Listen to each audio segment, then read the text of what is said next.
జంతువుల్ని తింటూ ఉండొచ్చు అని ఎవరున్నారా? అటువంటి ఒక మంచి నేను చెప్పిన మాట వినేవాళ్ళు ఎవరున్నారా అని ఆలోచించింది. ఆలోచించేసరికి ఆ నక్కకి అడవిలో అలా చెట్టు కింద అలా పడుకుని పైకి చూసేప్పటికి డేగ కనపడింది. డేగ ఆకాశంలో తిరుగుతూ ఉంటుంది కదా! బాగా వేటాడుతూ ఉంటుంది. ఆ! ఈ డేగని మనం రాజుని చేసినట్టయితే డేగతోటి ఎలాగో అలాగా మనం నేస్తం కలిపి డేగని రాజుని చేస్తే అప్పుడు నాకు భోజనానికి లోటుండదు. నేను చెప్పినట్టు ఉండొచ్చు అని చెప్పి అనుకుందనమాట నక్క. సరే అన్ని జంతువులతో చెప్పింది కదా! సింహం రాజు గారికి ఒంట్లో బాలేదు కాబట్టి, కరోనా వచ్చింది కాబట్టి, మనం అంతా కలిపి కొత్త రాజుని ఎన్నుకుందాం. సింహం రాజు కరోనా నుంచి ఎప్పుడు తేరుకుంటాడో తెలీదు కదా! అసలు తేరుకుంటాడో లేదో తెలీదు కదా! అన్నాడు. అంటే ఏనుగంది కదా! చిన్న సింహం పిల్ల ఉంది కదా! యువరాజు సింహం పిల్ల, దాన్ని రాజుని చేద్దాం అంది ఏనుగు. అంటే ఆహాహా! యువరాజు సింహం చాలా చిన్నది. దానికేమో రాజ్యం చేయాలంటే అంత తెలివితేటలు ఉండవు కదా! ఇంకా అది చాలా చిన్న పిల్ల కాబట్టి మనం వేరే రాజుని ఎన్నుకుందాం అని చెప్పి నక్కందనమాట. సరే అయితే అన్ని జంతువులన్నింటినీ పక్షుల్ని, జంతువుల్ని అందరూ అడవిలో వాళ్ళందరూ కూడా ఒక చోటకి చేరాలి అని చాటింపేశారు. అన్నీ చేరాయి. చేరేసరికి అక్కడికి మరి అన్ని పక్షులు, జంతువులు అన్నీ వచ్చాయి. వచ్చేసరికి డేగ కూడా వచ్చింది. నక్క డేగతో అంతకు ముందే కబురు పెట్టింది. డేగ డేగ నువ్వు రాజు అయినట్టయితే మనకి ఇద్దరికీ కూడా చాలా బాగుంటుంది. రాజ్యంలో అన్ని విధాలా కూడా సింహం తర్వాత నువ్వే సరైనటువంటి రాజు అవుతావు అని చెప్పి. సరే డాగ్ అనుకుంది. నక్క పొగడ్తలకి ఉబ్బిపోయింది, లొంగిపోయింది. నేనే రాజుని ఇంకా అంది. ఎప్పుడు చూసినా అందరూ సింహానికి రాజుగా బోల్డంత గౌరవం ఇస్తున్నారు కాబట్టి నాకు కూడా అంత గౌరవం వస్తుందని చెప్పి డాగ అనుకుంది. నక్క దాని మాయ మాటలతోటి డాగని అలా మైమరిపింపజేసింది అనమాట. సరే జంతువులన్నీ ఒక చోటకి చేరేసరికి ఇప్పుడు సింహానికి కరోనా వచ్చింది కాబట్టి మనం అంతా కలిపి మరి ఇంకో కొత్త రాజుని ఎన్నుకోవాలి అంటే నక్క అంది కదా, చిన్న సింహం పిల్ల యువరాజు సింహం పిల్లని రాజ్యానికి ఇస్తే అది పనులన్నీ చేయలేదు కాబట్టి అన్ని విధాల రాజ్యంలో ఉండేటటువంటి కష్టాలు నష్టాలు అన్ని భరించడానికి అన్ని విధాలా తెలిసినటువంటిది డేగ. డేగ అయితే పైన ఆకాశంలో ఉంటుంది కూడాను, కింద కూడా చూడగలదు. ఎక్కడ ఎవరున్నా శత్రువులు ఎవరు వస్తున్నా అడవిలోకి పట్టుకోగలదు. కాబట్టి మనం డేగని రాజుని చేద్దాం అని చెప్పి నక్క అందనమాట. అనేసరికి మిగిలిన జంతువులన్నీ ఆశ్చర్యపోయాయి. ఇదేంటి నక్క డేగని రాజుని చేద్దాం అంటుంది. డేగ ఎప్పుడు చూసినా ఆకాశంలో తప్పించి కిందకి రావడం ఉండదు కదా! మరి కింద అడవిలో చిన్న చిన్న జంతువుల బాధలు అవన్నీ ఎవరు పట్టించుకుంటారు అని ఆలోచించాయి జంతువులు. కానీ డేగ దాని తీక్షణమైన కళ్ళతో ఇలా చూసేటప్పటికి అన్ని జంతువులు ఇంకా మాట్లాడకుండా ఊరుకున్నాయన్నమాట. మాట్లాడకుండా ఊరుకునేసరికి సరే ఏనుగంది కదా, సరే నక్క చెప్పిన మాటే బాగుంది, సరే ఓకే, కానీ ఒక పోటీ పెడదాం. ఏంటంటే ఆకాశంలో కల్లా ఎక్కువ పైకి ఎత్తుకి ఎగరగలిగిన వాళ్ళు, మన అడవిలో 4 చెరగుల తెలుసుకోగలిగిన వాళ్ళు, వాళ్ళకి మాత్రమే రాజుగా ఉండడానికి అర్హత. దానికి ఒప్పుకోండి అని చెప్పన్నారు. అంటే సరే అయితే అలాగేను అని చెప్పి డేగ దాందే ఉంది, నేను ఒక్క రివ్వుమని ఆకాశంలోకి ఎగిరెళ్ళి వచ్చేస్తా కదా అనుకుందనమాట. సరే అని చెప్పి అన్ని చేరాయి, అక్కడ కూర్చున్నాయి. అప్పుడు కోతి విజిలేసింది. కోతి విజిలేయగానే డేగ ఇంకా చిన్న చిన్న పక్షులు, పెద్ద పక్షులు, మొత్తం అన్ని పక్షులు, కొన్ని జంతువులేమో నేల మీద తిరిగే జంతువులేమో అటు ఇటు వెళ్ళాయి. ఈ డేగేమో ఆకాశంలోకి కొన్ని పక్షులతో సహా ఆకాశంలోకి ఎగిరాయి అన్నమాట. పైకి పైకి పైకి పైకి అలా రెక్కలు చాపి పైకి పైకి పైకి ఎగురుకుంటూ వెళ్ళిపోయింది డేగ. వెళ్ళిపోయి ఆ ఆకాశంలో పైకి వెళ్ళిపోయి మేఘాల దగ్గరికి వెళ్ళిపోయి అక్కడ రెక్కలు ఇలా విప్పార్చుకుని నాకన్నా పైకి ఎవరు వచ్చేవాళ్ళు లేరు అని చెప్పని ఇలాగ రెక్కలు చాపింది. చాపేటప్పటికి ఆ రెక్కల పైనుంచి చిన్న పిట్ట కుహు కుహు కుహ్ కుహు కుహ్ కుహు అంది. అదే నువ్వెక్కడి నుంచి వచ్చావు అంది. అంటే నేను నీ రెక్కల మీద కూర్చుని వచ్చాను, నీతో బాటే వచ్చాను అంది. ఆ నాకు తెలియకుండా నా రెక్కల మీద కూర్చుని ఈ ఆకాశంలో ఇంత ఎత్తుకి నువ్వు వచ్చావా అని డేగ ఆశ్చర్యపోయింది. ఆశ్చర్యం తర్వాత ముందర కిందకి వెళ్దాం పదండి అనేసరికి మళ్ళా డేగ ఎగురుకుంటూ కిందకి వచ్చింది. అన్ని జంతువులు కూడా అటు ఇటు వెళ్ళిన జంతువులు అన్నీ కూడా ఒక చోటకి చేరేసరికి డేగ అంది కదా, నేను పైకి ఎగిరాను, నాతో పాటు నా రెక్కల మీద ఈ చిన్న పిట్ట కూడా వచ్చింది అని చెప్పి. అప్పుడు ఏనుగంది కదా, చూడు, రాజు అవ్వాలంటే బలమే కాదు తెలివి కూడా ఉండాలి. మరి బాగా లావుగా ఉన్నాం కదా అని, బాగా బరువుగా ఉన్నాం కదా అని, బాగా పైకి ఎగరగలను కదా అని అలా ఆలోచిస్తే వాళ్ళు గొప్ప రాజు అయిపోలేరు. రాజు అవ్వాలంటే తెలివితేటలు కూడా కావాలి. మనిషి ఎంత చిన్న పిట్ట అయినా కూడా అది తెలివిగా నీ రెక్కల మీద కూర్చుని ఆకాశంలోకి పైకి ఎగిరి వచ్చింది కదా అని ఏనుగు తీర్పు చెప్పింది. ఇంతలోకి సింహం రాజుకి కొంగ వైద్యం చేసింది. మాస్క్ పెట్టుకుని సింహం, కరోనా తగ్గిపోయింది సింహానికి.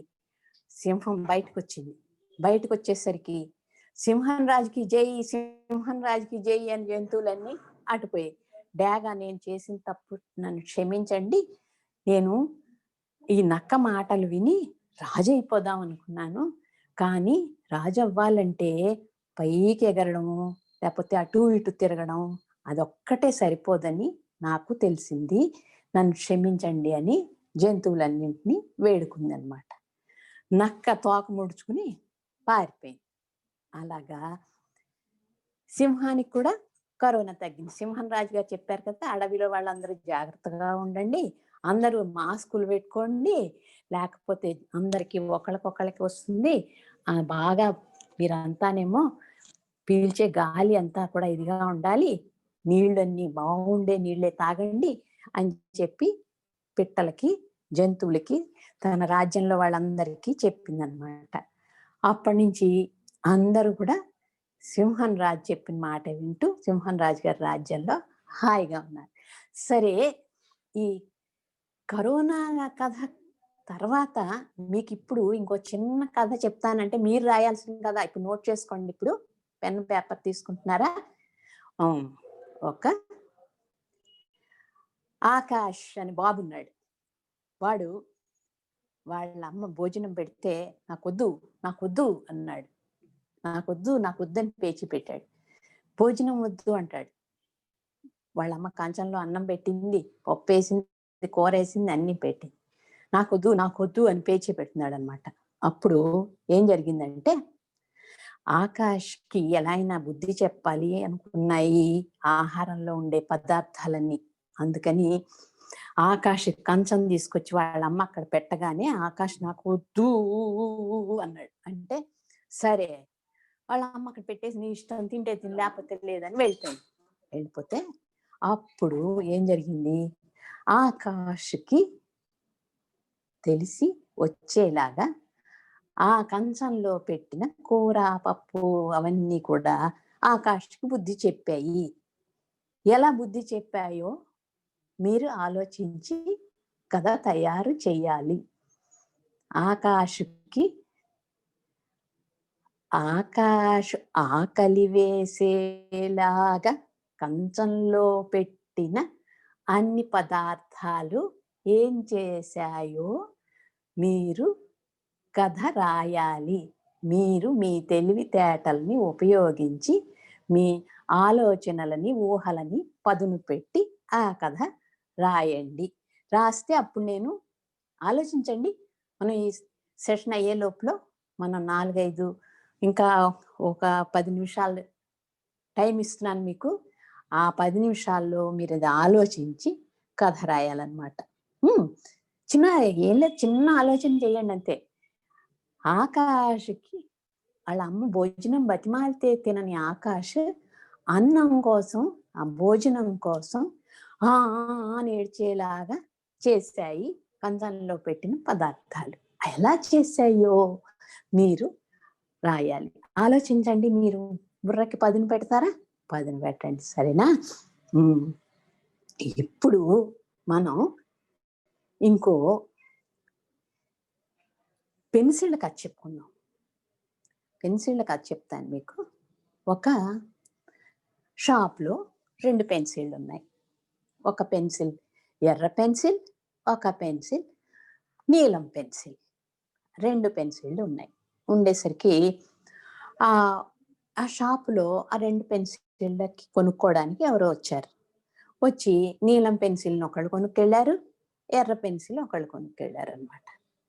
కొనుక్కెళ్ళేసరికి ఈ బ్లూ పెన్సిల్ కొనుక్కుని వెళ్ళిన వాళ్ళు ఎవరంటే ఒక సైన్యాధ్యక్షుడు, అంటే మిలిటరీ వాళ్ళు అనమాట. ఎర్ర పెన్సిల్ కొనుక్కుని వెళ్ళింది ఎవరంటే టీచర్ గారు. టీచర్ ఎర్ర పెన్సిల్ కొనుక్కుని తీసుకెళ్లారు.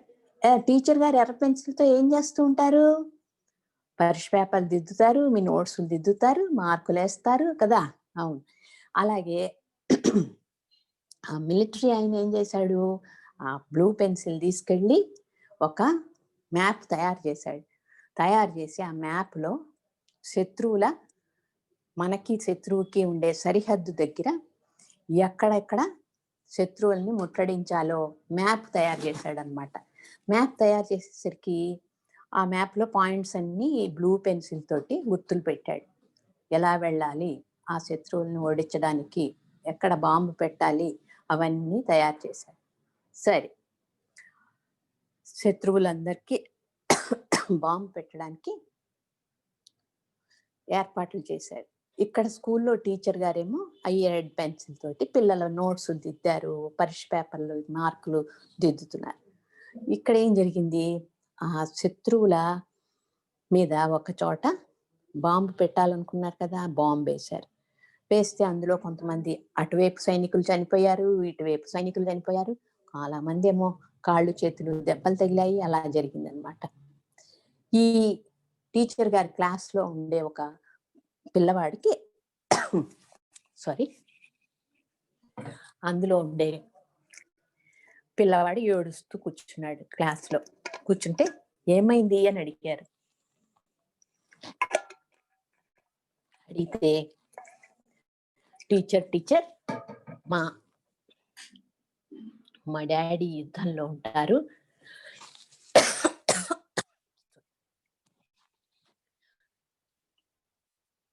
యుద్ధానికి వెళ్ళారు, ఆయన అక్కడ చనిపోయారు టీచర్ అని ఆ పిల్లాడు ఏడ్చాడు అనమాట. ఏడిస్తే టీచర్ గారు అన్నారు కదా, ఏడవకు, మీ డాడీ దేశం కోసం అని చెప్పి ప్రాణాలు పోగొట్టుకున్నారు తప్ప అలా ఏడవకూడదు. మన సైన్యాన్ని, మన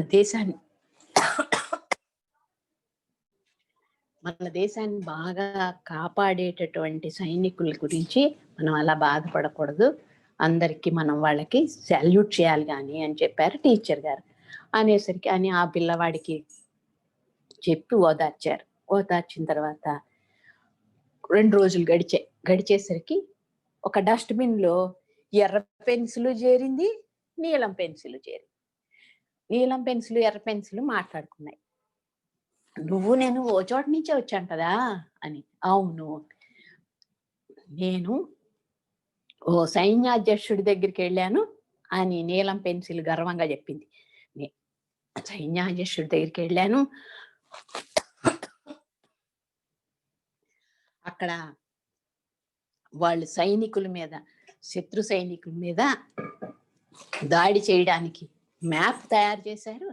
ఆ మ్యాప్ నా చేతే గీశారు తెలుసా, నా చేత గీయడం వల్ల ఆ మ్యాప్ తోటి ఆ సైనికులందరినీ, శత్రు సైనికులందరూ చనిపోయారు తెలుసా అని చెప్పేసి నీలం పెన్సిల్ గర్వంగా చెప్పి.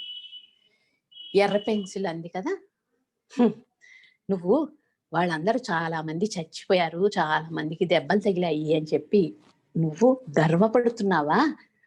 నేను ఒక టీచర్ గారి దగ్గరికి వెళ్ళాను. ఆ టీచర్ గారు నా చేత పిల్లలకి మార్కులు వేయించారు, పిల్లల పేపర్లు దిద్దించారు. ఆ పేపర్లలో పిల్లల మార్కులన్నీ చూసుకుని పిల్లలు ఎంతో సంతోషపడ్డారు. బాగా మార్కులు రాకపోతే కొంతమంది పిల్లలు బాధపడుతూ ఉంటే ఆ టీచర్ గారు వాళ్ళందరినీ ఓదార్చారు తెలుసా. అందుకని నేనే గొప్ప నువ్వు గొప్ప అని అడిగింది ఎర్ర పెన్సిల్. అప్పుడు నీలం పెన్సిల్ సిగ్గుతో తలదించుకుని, నిజమే, నా వల్ల ప్రాణాలు పోయాయి తప్పించి నీ వల్ల ఎంతో మంది పిల్లలు ఎంతో ఆనందంగా గడిపారు అంటూ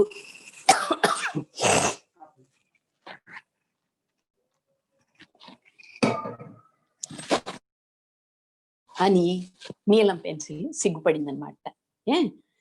అప్పుడు ఎర్ర పెన్సిల్ అంది కదా, నేను చేసింది గొప్ప కాదు, నువ్వు చేసింది గొప్ప కాదు, ఎవరి విధి నిర్వహణ వాళ్ళని చేసినాం అంతేను. అందుకని ప్రాణాలు తీసే పని చేయడం మీద ఎప్పుడు సంతోషపడకూడదు, తెలుసుకో అని చెప్పింది. సరేనా? ఎర్ర పెన్సిల్ గొప్ప, బ్లూ పెన్సిల్ గొప్ప అంటారా? మీ దృష్టిలో ఎవరు గొప్ప? నీలం పెన్సిలా, ఎర్ర పెన్సిలా? మీరైతే ఏ పెన్సిల్ తీసుకుంటారు, దేనికి ఓటేస్తారో చెప్పండి చూద్దాం. చెప్తారా? మరి ఏది ఇందాక ఆకాష్ మాట మర్చిపోకండి కథలో పడి, ఎర్ర పెన్సిల్ కథలో పడి. ఆకాష్ గురించి ఏమైనా ఆలోచించారా? ఆకాష్ పళ్ళెంలో పెట్టిన భోజనం ఆకాష్కి ఎలాగ బుద్ధి చెప్పిందో ఆలోచించారా?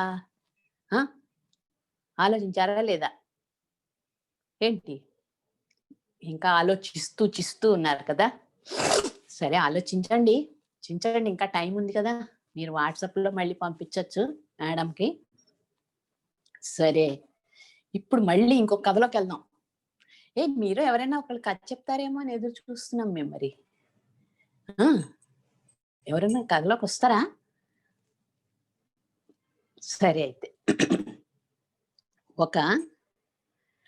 ఈ కథ ఎవరు రాశారో తెలుసా? చాలా ఫేమస్, ఎన్నో సినిమాలు తీశాడు ఒక ఆయన, బెంగాలీ ఆయన, సత్యజిత్ రాయ్ అని. ఆయన ఎంతో అద్భుతమైన పిల్లల కథలు రాశాడు. అందుట్లో కథ అన్నమాట ఇప్పుడు నేను మీకు చెప్పబోయే కథ. ఒక సైంటిస్ట్ ఉన్నాడు. మీలో చాలా మంది రకరకాల జంతువుల్ని పెంచుకుంటూ ఉంటారు కదా. చిన్న కుక్క పిల్లల్ని పెంచుకుంటారు, పిల్లి పిల్లల్ని పెంచుకుంటారు, మరి కొంతమంది ఇంకా ముద్దు వస్తే కోతి పిల్లల్ని కూడా పెంచుతారు. అయితే ఒక సైంటిస్ట్ ఉన్నాడు. ఆయన ఏం చేశాడంటే ఒక కాకిని పెంచాడు. కాకిని తీసుకొచ్చి పెంచి, కాకులు చాలా తెలివైనవి. మనం చూసి ఊరికే కాకి కాకి అంటాం కానీ, కాకి అరుస్తుందని చెప్పి అంటాం కానీ, కాకులు చాలా తెలివైనవి. కాకులకి 5 ఏళ్ల వయసు పిల్లలకు ఉన్న కాంప్రహెన్షన్ ఉంటుందిట.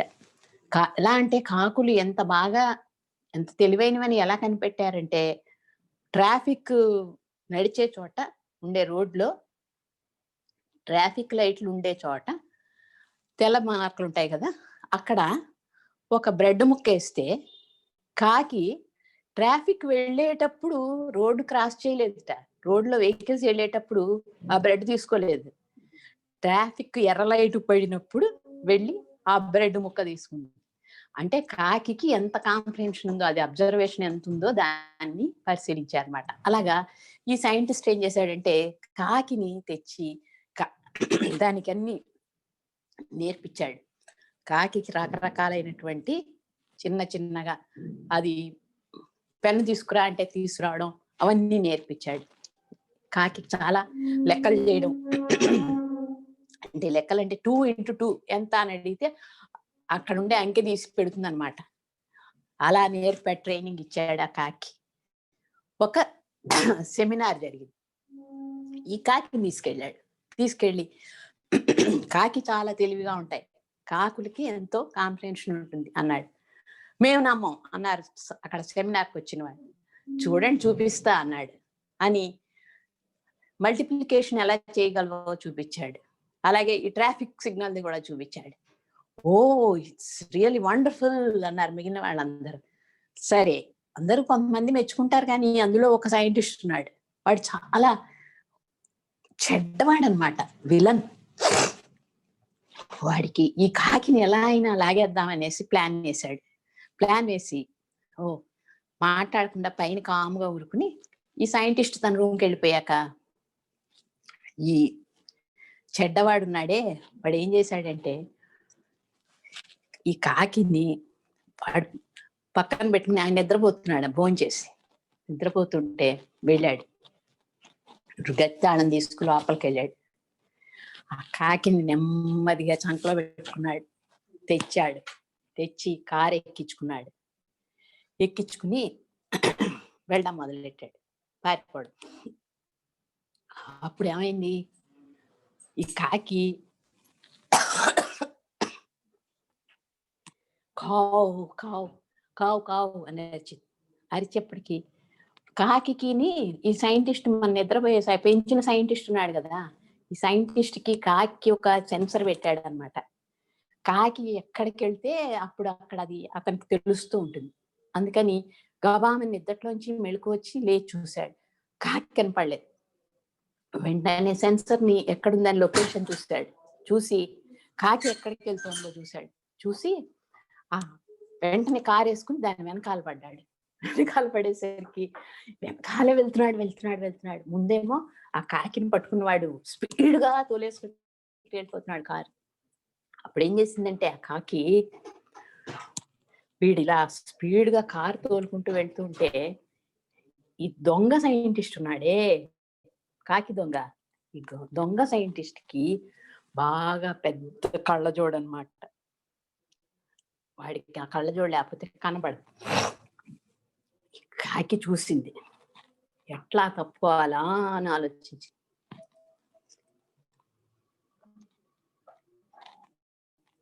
వెనకాలే సైంటిస్ట్ రావడం చూసింది. దాన్ని పెంచిన వాడు ఉన్నాడు కదా, ట్రైనర్, అందుకని అప్పుడేం చేసింది, ఆలోచించింది. వీడేమో వాడిని చూసి వీడు మరీ స్పీడ్ గా తోలేస్తున్నాడు కారు. ఎంత స్పీడ్ అంటే ఇంకా ఆపకుండా తోలుతున్నాడు. అప్పుడు ఏం చేసింది మన కాకి, ఒక ఉపాయం ఆలోచించింది. మీరు ఆలోచిస్తారా ఆ కాకి ఎలా తప్పించుకుందో? నేనే చెప్పేనా?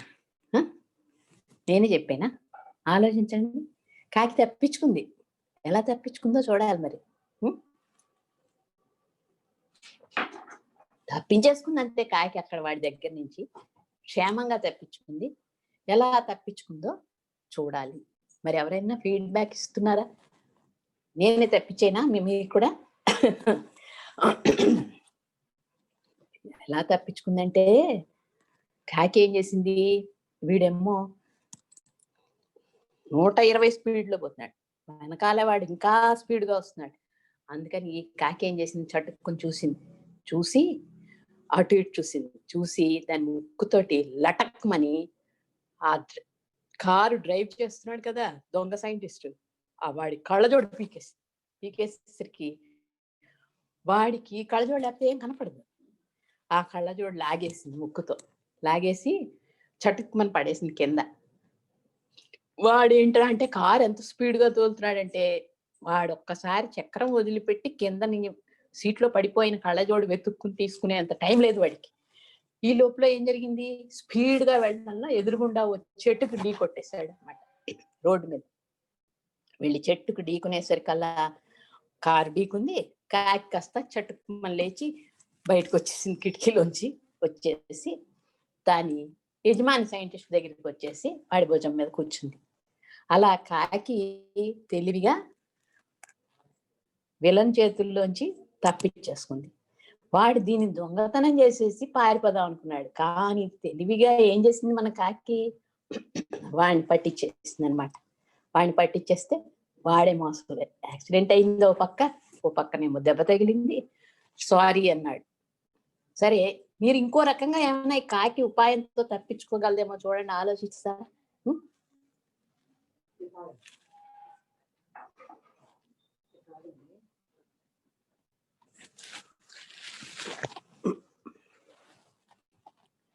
ఆకాశ నుంచి కూడా ఆలోచించాలి మీరు. సో ఇప్పుడు 4-5 కథలు చెప్పారు మేడం. పిల్లలు దాని గురించి ఆలోచించండి. కొన్నిటికి ఎండ్ చేయాలా స్టోరీస్, కొన్ని డిఫరెంట్ ఎండ్స్ రాయాలి మీరు. ఇవన్నీ రాసి పంపించాలన్నమాట. So last 5 to 10 minutes Arvind sir will unmute you, so you can also participate now. మీరు ఎవరు మాట్లాడడానికి లేదు, అందరిని మ్యూట్ చేశారు. ఆలోచించి పెట్టుకోండి. మాట్లాడడానికి మనం లాస్ట్ 10 minutes, ఇంకా ఒక 5 minutes 10 minutes తర్వాత మనము అన్మ్యూట్ చేస్తారు మీకు. ఓకే, కథలు నచ్చాయి కదా మీకు? సో కథలు వినడము, చదవడము, సొంతగా రాయడము ఎలా జరుగుతుంది? ఇవన్నీ కూడా కథలు వింటేనే, కథలు చదివితేనే చాలా ఇమాజినేషన్ పెరుగుతుంది మనకి. ఊహిస్తా ఉన్నాము. ఇప్పుడు మనం ఆకాష్ చెప్తున్నప్పుడు ఆకాష్ ఊహిస్తా ఉన్నాము. ఎర్ర పెన్సిల్, పచ్చ పెన్సిల్ గురించి చెప్తున్నప్పుడు, నీలం పెన్సిల్ గురించి చెప్తున్నప్పుడు ఆ 2 పెన్సిల్స్ మాట్లాడుకుంటున్నట్టే ఊహిస్తున్నాం మనము. సో మన ఆలోచనలు అన్ని కూడా, మన ఇమాజినేషన్స్ అన్ని కూడా కథలు ఏమంటే భాష ఏమంటే పోతా ఉంది. అంటే భాషను మనం బాగా వంట పట్టించుకుంటాము. చాలా క్యాజువల్ గా, అన్కాన్షియస్ గా మనకు భాష వంట పట్టేస్తుంది కదా కథ వింటుంటే. ఇంకా ఏమనిపిస్తుంది కథ వింటుంటే? చాలా తెలివితేటలు కూడా మనకి. కాకి ఎలా తప్పించుకుంది? మనం ఇలా ఆలోచిస్తాం కదా, కాకి ఎలా తప్పించుకుందబ్బా అని. మీరు ఆ చిన్న పాజ్ లో మన ఆలోచనలు వెళ్ళిపోతా ఉంటాయి. అంటే తెలివితేటలు మనకి కొంచెం షార్పెన్ అవుతా ఉంటాయి, మన తెలివి కొంచెం పెరుగుతూ ఉంటది అనమాట. అట్లనే ఇంకా ఇంకా ఏమొస్తుంది మనకి కథలు వినడం? భాష వస్తుంది, తెలివితేటలు వస్తా ఉన్నాయి, కొత్త పదాలు, కొత్త ఇవి మనకు తెలియనివి అన్ని కూడా మనకి మన డిక్షనరీలో యాడ్ అవుతా ఉన్నాయి. ఇంకా మనము చదవడానికి ఒక ముందు ప్రవేశిక అనమాట ఇది. అంటే వింటూ వింటూ ఉంటే మనము అదే కథలను, అదే క్యారెక్టర్స్ చదవడం చాలా ఈజీ అవుతుంది. మేడం కూడా చాలా పుస్తకాలు రాశారు. ఆ పుస్తకాలని చదవడానికి మీకు ఇప్పుడు వినడం అనేది చాలా ముఖ్యమైనటువంటి అంశం. ఇంకా ఇంకా కథలు చదవడం వల్ల ఇంకా చాలా ఉపయోగాలు ఉన్నాయి కదా మీకు. మనం అనుకుంటాం కథల వల్ల ఏమొస్తుంది అని. ఈ కథలు వింటూ చదువుతూ ఉంటే మీరు పరీక్ష కూడా బాగా రాయగలుగుతారు. ఇప్పుడు అన్ని కూడా సబ్జెక్ట్స్ లో మనకి తెలుగు, ఇంగ్లీష్, హిందీలో పిల్లలు ఎవరు చదవడం లేదనే ఉద్దేశంతో ఇప్పుడు కొత్తగా వచ్చిన టెక్స్ట్ బుక్స్ లో సృజనాత్మక రచన అని ఇచ్చారు. రచించడం అంటే చాలా కష్టం కదా. రచించాలంటే మనం చాలా వినుండాలి, చాలా చదివి ఉండాలి. ఈ ఇన్పుట్స్ ఉంటేనే మనకి ఆ రాయడం అనే అవుట్కమ్ వస్తుంది అనమాట.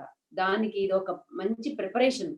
కథలు వినడం చాలా ఆనందంగా ఉంటది. లోపల మనకి సంతోషంగా ఉంటుంది. ఎప్పుడు మనం లోపల సంతోషంగా ఉంటామంటే మనం ఎప్పుడన్నా మనకి ఇష్టమైన కథ విన్నప్పుడు. సినిమా చూసినప్పుడు సంతోషం ఉంటది, అది చాలా లిమిటెడ్ అనమాట. మనం ఇంకేం ఊహించుకోము. సినిమా జరుగుతూ ఉంటది, బొమ్మలు వెళ్తూ ఉంటాయి, దాంట్లో పెద్దగా ఊహించుకోవడానికి, ఆలోచించడానికి ఏం ఉండదు. క్వశ్చన్ ఆన్సర్ అన్ని దాంట్లోనే ఉంటాయి. కానీ కథ వింటున్నప్పుడు మన మెదడు చాలా చురుగ్గా ఉంటది అనమాట. ఇది నిద్రపోదు, చలాకీగా ఉంటది. ఆ చలాకీగా ఉన్న మెదడుతో మనం ఎటువంటి పనులైనా చేయొచ్చు. లెక్కలు చేయొచ్చు, సైన్స్ చదవచ్చు, ప్రయోగాలు చేయొచ్చు. చాలా సైన్స్ స్టోరీస్ ఉన్నాయి. హిట్జీ వెల్స్ వీళ్ళంతా కూడా మంచి సైన్స్ స్టోరీస్ రాశారు.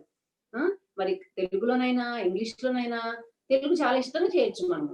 తెలుగు ఎందుకంటే మన మాతృభాష కాబట్టి చదివినట్టు అర్థమవుతుంది కాబట్టి తెలుగులో వందలాది కథలు ఉన్నాయి. రోజు మీకు ఒక కథ మీకు పంపిస్తున్నాం, రోజు వాట్సాప్ చేస్తున్నాం. మీరు చదివితే మీరు చూడండి, ఒక 100 కథలు చదివిన తర్వాత మీ భాష కానివ్వండి, మీ రాత కానివ్వండి, అన్ని చాలా మారిపోతాయి. కానీ చదవాలి. There is no other shortcut. చదవడం, వినడం. ఇప్పుడు ఇంత కొంచెం టైంలోనే కృష్ణ కుమార్ గారు చాలా మంచి కథలు చెప్పేశారు. ఇంకా చెప్తారు. మీరు వినాలి, మళ్ళీ రాయాలి. రాయడం చాలా ఇంపార్టెంట్. మీరు ఇంతకు ముందు వర్క్ షాప్ లో పెట్టిన కథలు మళ్ళీ వాళ్ళకి రాశారు. వాళ్ళ న్యూస్ లెటర్లో, మన న్యూస్ లెటర్లో పబ్లిష్ అయిపోయినాయి. మీరు రాసిన కథల్లో కూడా పబ్లిష్ అవుతాయి. ఎందుకంటే మన అరవింద్ వాణిలో కానీ, న్యూస్ లెటర్ లో కానీ పబ్లిష్ అయినప్పుడు ఫలానా బాబు ఫలానా కథ రాశాడంటే మనకి చాలా సంతోషం ఉంటుంది కదా, మనం రాసింది ప్రింట్ అయిందంటే. అందుకని మీరు బాగా వినండి, ఎండ్ కూడా చేయండి. మళ్ళీ ఎండ్ చేయడం అంటే ఏదైతే కథ ముగించకుండా వదిలేసారో అందరూ రకరకాలుగా ఎండ్ చేయొచ్చు. చూసారా, ఒక్క ఎండ్ చేయం మనం, ఒక్క రకంగానే చేయము. మీ 5 ఫ్రెండ్స్ ఉంటే 5 రకాలైనటువంటి ముగింపులు వస్తాయన్నమాట. అది కదా మన తెలివితేటలు. మరి కృష్ణ కుమార్ గారు కంటిన్యూ చేస్తారు. తర్వాత మిమ్మల్ని అన్మ్యూట్ చేస్తాం నాన్న, మీరు కూడా మాట్లాడొచ్చు. మీరు కూడా మీకున్నటువంటి సందేహాలని అడగొచ్చు అనమాట. ఓకే, ఆకాష్ కథ గురించి ఆలోచించారా? ఇప్పుడు మేడం చెప్తున్నారు కదా, మీరు ఆకాష్ ఎలా పాఠం నేర్చుకున్నాడు అనేది. సరే, ఆకాష్ కథ పక్కన పెట్టి ఇప్పుడు మీకు ఇంకొక కథ రాసేటప్పుడు మనం ఏం చేయాలి తెలుసా? మనం మామూలుగా అనేసరికి అనగనగా ఒక ఊళ్ళో అనగనగానే అక్కర్లా.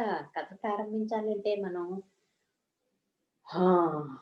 గాలి బాగా వేగంగా వీస్తుంది, కిటికీ రెక్కలు టపటపా కొట్టుకుంటున్నాయి, గాలి విపరీతంగా లోపలికి జుమ్మని దూసుకొస్తోంది అని కూడా కథ మొదలు పెట్టి చెప్పచ్చు. మన ఫ్రెండ్స్కి లేకపోతే మీకైనా సరే కథని మరి అనగా ఒక ఊళ్ళో ఒక రాము అనే అబ్బాయి ఉన్నాడు అని చెప్పడం కంటే అని వెళ్తూ ఉంటే కారు చామని ఆగింది. ఆగేసరికి ఎదురుగుండా ఒక పెద్ద రాయి, బండరాయి. ఆ బండరాయి చాటు నుంచి ఎవరో వచ్చారు. ఇలా చెప్తే వెంటనే మీరు కళ్ళు ఆరగించి, చెవులు దారగించి పెడుతూ ఉంటారు కదా! అవునా? అయితే చూడండి, కథ రాసేటప్పుడు కథలో మంచి మంచి మలుపులు అంటామే. మలుపు అంటే ఏంటి? చేయి తిప్పడం కాదు. కథలో ట్విస్ట్ అంటాం అనమాట. కథకి ఒక కొత్తగా ఉండేలాగా కథని మలుపులు తిప్పాలి. ఇప్పుడు ఒక ఇద్దరు అబ్బాయిలున్నారు అనుకుందాం. ఆ ఇద్దరు అబ్బాయిలు చెట్లు పెంచుతున్నారు. పెంచుతూ ఉంటే ఒకడేం చేసేవాడు, చాలా బుద్ధిగా చక్కగా ఆ మొక్కకు కావాల్సిన నీళ్ళన్నీ పోసి, దానికి ఏమైనా చీడ పీడ ఉంటే అవన్నీ ఏరేసి జాగ్రత్తగా చూసేవాడు. రెండో వాడు ఆ పెంచుతాక నీళ్లు పోస్తే చాలే అని చెప్పని దాన్ని అలా వదిలేసేవాడు అనమాట. ఇద్దరు వేసినటువంటి మొక్కలు కూడా పెరుగుతుంటే కానీ వీడు ఎంతో శ్రద్ధగా పెంచేవాడి మొక్క బాగా ఏపుగా పెరిగి బ్రహ్మాండంగా కాయలు కాసింది. రెండో వాడు చాలా నిర్లక్ష్యంగా ఉన్నాడు కదా, వాడి చెట్టు పాపం ఏదో దాని ఓపిక కొద్దీ ఒక 2 కాయలు కాసాయి. ఈ రెండో వాడికి అనుమానం వచ్చింది, ఇదేంటి వాడి చెట్టు ఎందుకు, నేను వాడు ఒకే రోజు చేశాం కదా, ఒకేలాగే నీళ్లు పోస్తున్నాం కదా, వాడి చెట్టు ఎందుకు ఎక్కువ కాయలు కాసింది, నా చెట్టు ఎందుకు ఎక్కువ కాయలు కాయలేదు అని ఆలోచించాడు. ఆలోచించేసరికి వాడికి అనిపించింది కదా, ఓ వాడి చెట్టు బహుశా మంచిగా ఉందేమో, నేలలో బలం ఎక్కువగా ఉందేమో, అందుకని చెప్పి వాడి చెట్టు బలంగా పెరిగింది, బాగా కాయలు కాసింది అని చెప్పి వాడు అనుకున్నాడు. అనుకుంటే కానీ జరిగిందేంటి, నిజానికి ఏం జరిగిందో మీరు చెప్పండి చూద్దాం ఒకసారి. మీరు ఆలోచించండి, ఏం జరిగింది, ఎందువల్ల వాడి చెట్టు బాగా కాసింది, వీడి చెట్టు సరిగ్గా కాయలేదు? నేను ఇచ్చిన క్లూలో అర్థమైపోయింది కదా మీకు, ముందర చెప్పిన లైన్లోనే మీకు అర్థమైపోయింది. వాడి చెట్టు బాగా కాసింది, వీడి చెట్టు బాగా కాయలేదు.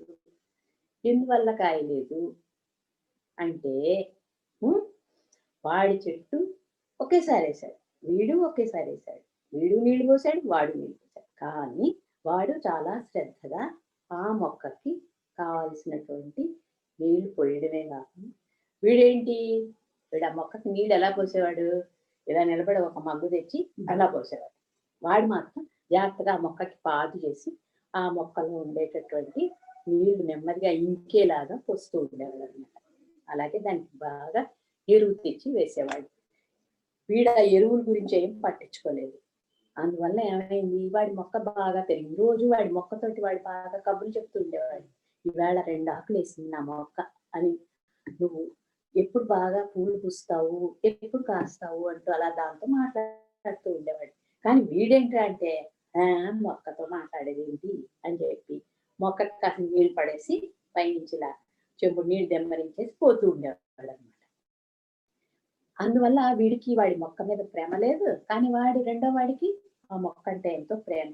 ఆ మొక్క తన ప్రేమ అంతని వాడికి మంచి మంచి పళ్ళు ఇచ్చి చూపించింది. వీడి మొక్క వీడు ఎంత ప్రేమ చూపించాడో అంతే వీడికి ఇచ్చిందనమాట. మనం ఎంత ప్రేమ ఇతరులకు ఇస్తామో అంత ప్రేమ మనకు వస్తుంది. అదే కదా, అవునా? అంతేకాదు, మనం మొక్కకి ఎలా అయితే అన్ని సంరక్షణ చేస్తామో అప్పుడు బాగా కాస్తుందో, అలాగే మనకి రకరకాల పుస్తకాలు, రకరకాల కథలు అన్నీ చదువుకుంటే బాగా మన ఆలోచనలు పెరుగుతాయి. అలా కాకుండా టెక్స్ట్ బుక్ చదువు, పరీక్ష రాసి అయిపోయింది, పరీక్ష రాసేసాం, పాస్ అయిపోయాం, అయిపోయింది అనుకుంటే ఆ చెట్లు అగే అవుతుంది, పాస్ అని ఒక సర్టిఫికేట్ వస్తుంది. లేకపోతే నువ్వు అన్నీ చదివి అంత బాగా ఆలోచనలు పెంచుకుంటే, నువ్వు ఓన్లీ టెక్స్ట్ బుక్ కాకుండా కథల పుస్తకాలు ఇవ్వాలనుకో, నీకు ఆన్సర్ ఒకవేళ పరీక్ష రాసేటప్పుడు స్ట్రైక్ అవ్వకపోయినా, నువ్వు రాసి అంతకు ముందు చదివిన కథల పుస్తకంలో చదివిన కథ గురించి ఆలోచించావంటే చటుక్కు నీకు స్ఫురణకు వస్తుంది అనమాట, ఆలోచన వస్తుంది. నీకు దాన్ని స్ట్రైక్ అవుతుంది. నువ్వు దాన్ని రాయడానికి ఆలోచన వస్తుంది. అంతేకాని ఒట్టి పుస్తకంలో పాఠంలా కాకుండా నువ్వు చదివావే అనుకో, నీకు మంచి ఆలోచన రావడానికి ఛాన్స్ ఉంది. ఎప్పుడు మనం నేరేట్ చేయడానికి ప్రయత్నించాలన్నమాట. అంటే రిలేట్ చేసుకోవడానికి. పాఠం చదివేటప్పుడు ఆ పాఠంలో ఉండే సైంటిఫిక్ ఇన్ఫర్మేషనే ఉంటుంది. ఉదాహరణకి చందమామ మీదకి వెళ్ళామే అనుకోండి. చందమామ మీదకి వెళ్ళి అక్కడి నుంచి ఏం చేసి వస్తారు? ఏం చేద్దామని ఆలోచిస్తాం? ఒక కథ చదివావే అనుకో నువ్వు. చందమామ మీదకి వెళ్ళిన వాళ్ళ గురించిన ఒక కథ చదివితే నీకు చందమామ మీద ఏమేమి ఉన్నాయో తెలుస్తుంది. అంటే ఆ కథలో చెప్పిన విషయాలు నీకు చందమామలు మూన్ గురించి, గ్రహాల గురించి పాఠం చదివేటప్పుడు ఆ కథ గుర్తొస్తుంది కదా. ఆ కథలో వాళ్ళు వెళ్ళారే అని. అలాగే ఒక అద్భుత ద్వీపాలకు వెళ్ళారని, కాంచన ద్వీపం అని అలాంటి కథలు చదివారా ఎప్పుడైనా? చదివారా? ఐలాండ్ మీదకి వెళ్ళి ఒక నో మ్యాన్స్ ఐలాండ్, ఎక్కడ ఎవరు మనిషి అన్నవాడు లేనటువంటి ఒక ద్వీపం మీదకి మిమ్మల్ని వదిలేశారనుకోండి, అప్పుడు మీరు ఎలా ఉంటుంది? మీరు ఒక ఓడలో వెళ్తూ ఉంటే ఆ ఓడను ప్రమాదానికి గురై తుఫాను వస్తే తీసుకుపోయి మిమ్మల్ని ఆ ద్వీపం మీద పడేశారనుకోండి. ఆ ద్వీపం మీద ఒంటరిగా మీరు ఎలా ఉంటారు? ఊహించండి. అలా ఎలా ఉంటారు? అలా ఉన్నప్పుడు కూడా మనం ఎలా బయటికి రావచ్చు అని తెలుసుకోవాలంటే అలాంటి కథలు చదివితే మనకి బాగా ఐడియా వస్తుంది. ఏదైనా ప్రమాదం ఎదురైతే చటుక్కుని మనం అని ఏడుస్తూ కూర్చోకుండా దాంట్లోంచి ఎలా బయటపడాలి, ఉపాయం ఆలోచించాలంటే మీరు రకరకాల కథలు చదివినప్పుడు ఆ కథల్లో ఉండే ఐడియాలు మీకు పనిచేస్తాయి. అంతేకాని ఉత్తినే చదివేసినందువల్ల ఏం ఒరుగుతుంది అనుకోకండి. ఒరగదు అని అనుకోవద్దు. అవి ఎందుకు ఎలా ఉపయోగపడతాయో, ఎక్కడ ఎలా ఉపయోగపడతాయో మీకు తెలియదు. మీకు తర్వాత ఆ వెళబలే అలా కథ వల్ల వేళ ఇలా చదివాను, దాంట్లోంచి ఉపాయం ఐడియా ఆలోచించేలా చేశా అని మీకే స్ట్రైక్ అవుతుంది అనమాట. మీకు అలా జరిగి ఉంటుంది అనుభవం. మీరు ఒకసారి చూడండి. ఇంతకుముందు మనం ఒక వర్క్ షాప్ లో కౌరవులను పాండవులకి క్రికెట్ టీం పెట్టడం గురించి చెప్తే కథ రాశారు వాళ్ళు. ఎంత బాగా రాశాడో, ఒకడు కథ చాలా బాగా రాశాడు. అది ప్రచురించారు కూడా, కొత్తపల్లి అనే పుస్తకంలో, కథల పుస్తకంలో వచ్చింది. అలాగే ఎరువుల గురించి, నాట్లు, ఆ కథ గురించి కూడా ఎంతో బాగా రాశారు. మీలో ఎంత తెలివితేటలంటే మీకు ఎటొచ్చి మీకు చుట్టుపక్కల ఉండే వాటిని అన్వయం చేసి దాన్ని ఆ కథ కింద మళ్ళించగలిగేటటువంటిది నేర్చుకోవడం కోసం మీరు చదవాలన్నమాట. మీరు కథ ఉట్టిని చదవడం కాదు, ఆ కథ కింద మళ్ళించుకోవడానికి మన చుట్టూ ఉండే విషయాన్ని ఎలా. ఒక చిన్న పాప ఉంది. ఆ పాప చాలా చిన్న పాప, ఎంత 4 ఏళ్ళు ఉంటాయి. ఆ పాప మీలాంటి రచయిత అన్నమాట, గొప్ప రచయిత్రి. అది ఏమని తెలుసా? అది రామాయణం కథ ఉంది. అందుకని ఇంట్లో కూర్చుని ఉన్నప్పుడు అప్పుడు సీత మిషన్ కుడుతోంది అంది. వాళ్ళ అమ్మ మిషన్ కుడుతోంది. ఇంతట్లోకి రాముడు వచ్చి చొక్కా తీసి కుర్చీలో పెట్టాడు అని. అంటే దాని మేరకి ఇంతలోకి శూర్పణఖ వచ్చి మొట్టికాయ మొట్టింది అంది వాళ్ళ బామ్మని. అలాగే దాంట్లో ఉండేటటువంటి పేర్లు తెలుసు, ఆ పేర్లకు ఉండే లక్షణాలు తెలుసు. అవి ఎలా అన్వయం చేస్తుంది అంటే దాని ఊహల ప్రకారం అన్వయం చేసింది అనమాట. అలాగే మనం కొత్త కథ చెప్పాలంటే రకరకాలుగా ఎలా చేయాలి.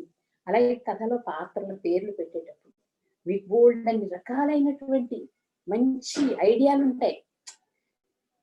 ఎప్పుడు కిట్టు, లేకపోతే చిన్ను, లేకపోతే రాము, ఇది కాదు, మీరు బ్రహ్మాండమైన పేర్లు పెడతారు. నాకు తెలుసు, నేను వర్క్ షాప్ లో పిల్లల చేత కథలో పేరు అడిగితే బ్రహ్మాండమైన పేర్లు చెప్పారు.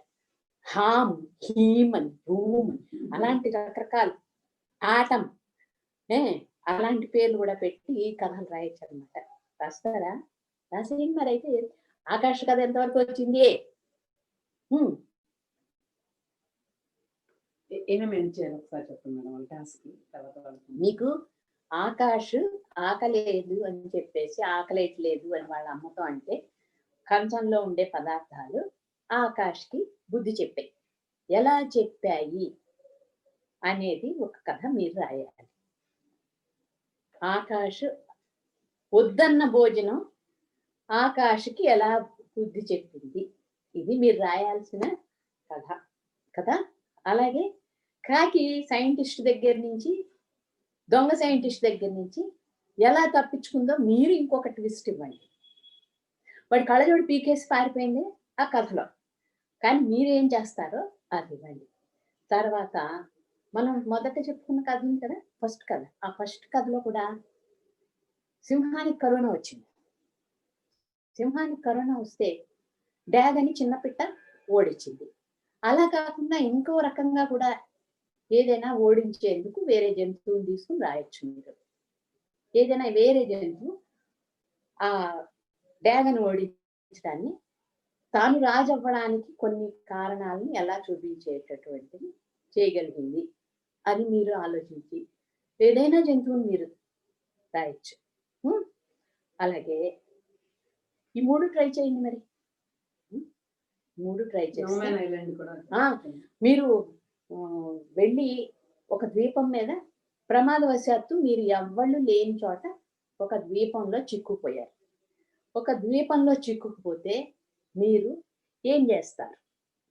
ఎవ్వరూ లేని చోట మీరు చిక్కుకుపోయారు, ఒక ద్వీపం, ఐలాండ్ చిక్కుపోయారు. అప్పుడు మీరేం చేస్తారు? ఈ వీటిని మీరు రాసి ఇవ్వాలి. ఓకే, మరి ఇంటరాక్ట్ అవుతారా? సాయిరామ్, ఇంకెవరన్నా ఉంటే మీరు అన్మ్యూట్ చేసుకోవచ్చమ్మా. మీరు అన్మ్యూట్ చేసుకోవడానికి అవకాశం ఉంది. మీరు మాట్లాడొచ్చు, అన్మ్యూట్ చేసుకొని మీరు వీడియో కూడా ఆన్ పెట్టుకోవచ్చు. సో 4 టాస్క్లు చెప్పారు మేడం ఉన్న తక్కువ టైంలోనే. ఈ 4 టాస్కుల్లో సింహానికి కరోనా వచ్చింది, మరి డేగను ఆ చిన్న పిట్ట ఓడించింది, అది కథ చెప్పారు. దాన్ని మీరు వేరే విధంగా మార్చి రాయొచ్చు. అది ఫస్ట్ టాస్క్. రెండోది, కంచంలోని పదార్థాలన్నీ ఆకాష్కి ఎలా బుద్ధి చెప్పాయి. ఆకలి కాదు, నాకు అన్నం తినను, నాకు ఆకలి కాదు అన్న అబ్బాయికి ఎలా బుద్ధి చెప్పి అన్నం తినిపించాయి అవి. తర్వాత ఇంకొకటి, కాకి, సైంటిస్ట్ కాకి తప్పించుకొని ఎలా తప్పించుకుంది, ఆ విలన్ నుంచి ఎలా తప్పించుకుంది. మేడం ఒక ట్విస్ట్ చెప్పారు. ఆ ట్విస్ట్ కాకుండా మీ సొంతగా ట్విస్ట్ వేరేగా రాసి పంపించవచ్చు. చాలా క్రియేటివ్ గా మీరు రాయగలుగుతారు. అలానే నోమ్యాన్ ఐలాండ్, అసలు ఎవ్వరూ లేని ఒక ద్వీపంలోకి మిమ్మల్ని వదిలేశారు ఒకరోజు సడన్ గా.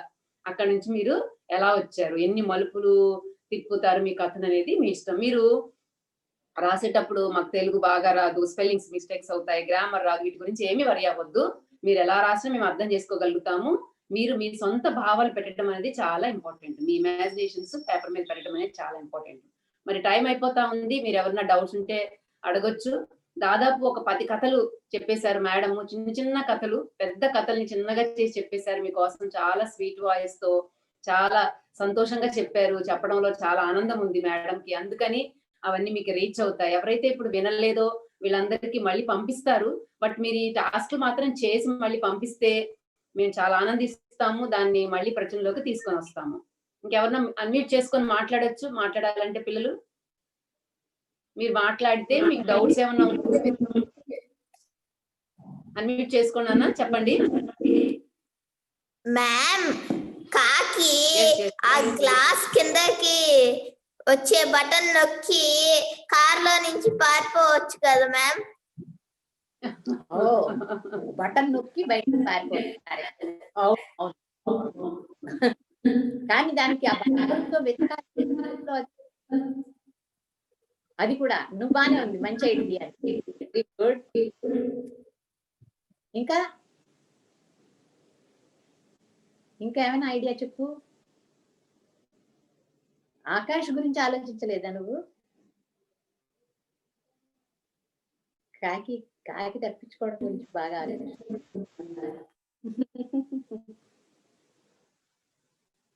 ఆకాష్ గురించి ఏం ఆలోచించానా? మేము ఆకాష్కి అది వద్దు అన్నింది, కానీ తను బాగా అది తినలేదు, అందుకని దానికి బాగా ఆకలేసింది. దాంతో తన అమ్మని ఎత్తుక్కొని మరి దానికి కావాలని పెట్టించుకుంది అన్నం. అవునా? ఓకే ఓకే, అలా చెప్పావు, బాగానే ఉంది. ఇంకోలా కూడా చెప్పొచ్చు దాన్ని, తెలుసా? నువ్వు బాగానే చెప్పావు. ఆకలి వేసిన తర్వాత, కానీ ఆకాష్ బాగా ఆకలి వేసింది. కాసేపు అయిన తర్వాత ఒక గంటలు అయింది, 2 గంటలు 3 గంటలు అయ్యేసరికి బాగా ఆకలి వేసింది. అప్పుడు వాడి కంచంలో వాళ్ళ అమ్మ అన్నం పెట్టి వెళ్ళింది కదా, వాడు అన్నం తిందామని తీసుకున్నాడు. తీసుకుంటే ఆ కంచంలో నుంచి కూర కలుపుకుందామని కూర మీద చేసి కూర పారిపోయింది, కూర అదృశ్యం అయిపోయింది. పచ్చడి మీద చేయి పెడితే పచ్చడి అదృశ్యం అయిపోయింది. సాంబార్ వేసి తిందామనుకుని సాంబార్ మీద చేయి పెడితే సాంబార్ అదృశ్యం అయిపోయింది. అప్పుడు ఉట్టన్నం మీద ఇలా తీసుకునేసరికి అన్నం అదృశ్యం అయిపోయింది. అయిపోతే అప్పుడు ఆకాశకి ఏడుపు ఒకటే ఏడు. నువ్వు కూడా అలా ఆలోచించు.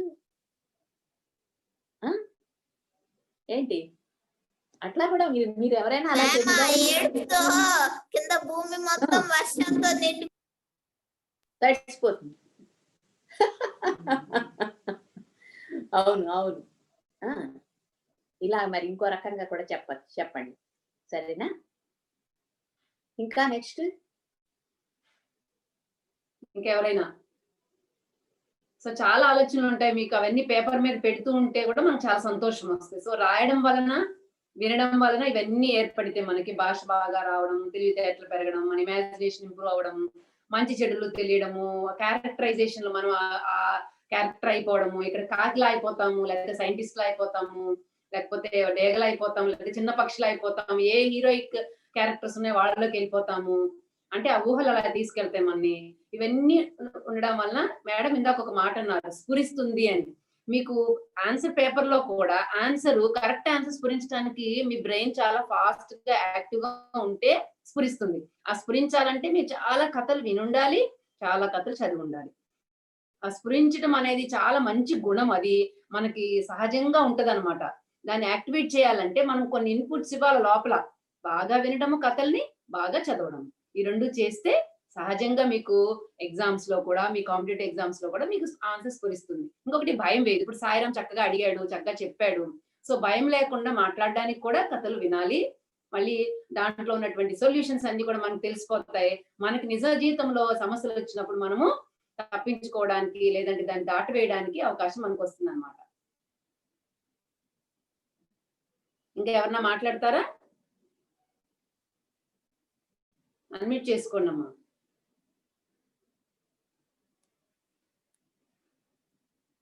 సో మనకి 4 టాస్క్లు ఇచ్చారు మేడం. ఏవైనా 4 రాయొచ్చు, లేదంటే ఆ 2 టాస్క్లనే రాసి మీరు పంపించవచ్చు. సో సింహానికి సింహం కథ ఒకటి, ఆకాష్ కథ ఒకటి, తర్వాత నోమ్యాన్ ఐలాండ్, తర్వాత సైంటిస్ట్ కాకి. సో ఈ 4గిట్లో 2 కానీ 4 కానీ రాసి మీ వాట్సాప్ హెల్ప్ లైన్ నంబర్ ఉంది, దానికి మీరు పంపించవచ్చు అనమాట. సో మనకి టైం అయిపోయింది కాబట్టి జూమ్ టైము మనం క్లోజ్ చేస్తున్నాము. Hope you really like this session. ఇలాంటి సెషన్స్ రావాలంటే మీరు బాగా వినాలి, మళ్ళీ మళ్ళీ మళ్ళీ మంచి కథలు మీరు వినాలి. మేడం యూట్యూబ్ లో కూడా కథలు ఉన్నవి, అవి మీకు పోస్ట్ చేస్తారు. కథలు వినాలి, కూర్చొని మనము స్క్రీన్ ముందు వినాలి.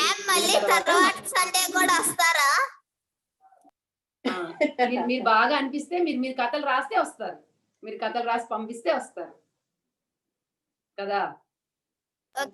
రాయాలి. Okay right. ఓకే అండి. So we end the session here. Thank you so much. Thank you children. Madam కి చాలా కృతజ్ఞతలు. ఆల్ ద సండే వచ్చి, సండే ఈ రోజు కానీ సండే రెస్ట్ టైం అయినా వచ్చి మీతో ఈ గంట సేపు గడిపారు, మంచి కథలు చెప్పారు. మనకి రికార్డెడ్ గా ఉన్నాయి. చాలా మంది పిల్లలు అటెండ్ అవ్వలేదు, చాలా మంది రిజిస్టర్ చేసుకున్న వాళ్ళు కూడా అటెండ్ అవ్వలేదు. But it will be sent to them. Please do listen and continue writing and listening. Okay. Thank you.